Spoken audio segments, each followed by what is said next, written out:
海哦，已经真做是投资诈骗真事件的平台。有立委指出讲，最近诈骗集团利用通物的投票，下民众去投票偷摕个资，传信息去向受害者的朋友借钱。立委是要求政府哦，要爱伫1个月内想出解决的办法。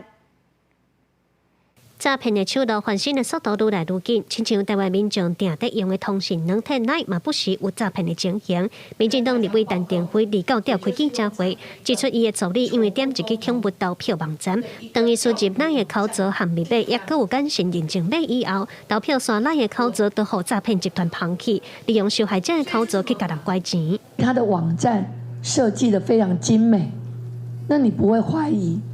但是当你完成了整个投票程序，完蛋了。同步他说他需要5万块急用，然后开始跟你对话。然后另外一个族群就是继续把宠物公投的这样的一个网站继续传递出去。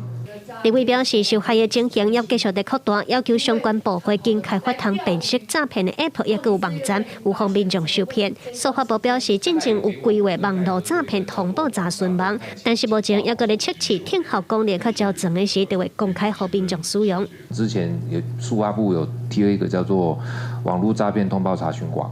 这个功能就是让民众发现有诈骗的网址，就往那边去通报。我们会预计说在，跟公测版之后，我们会再更新里面的内容。你赖内面若借钱，还是讲叫你要去对后转钱吼，迄绝对是诈骗。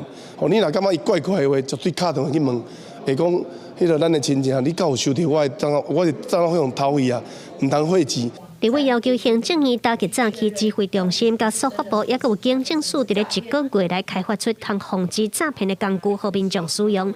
警政署嘛提醒民众，若总有亲戚朋友要借钱，一定要甲本人确定过，才通避免受害。嘛通打电话予165反诈骗专线来咨询。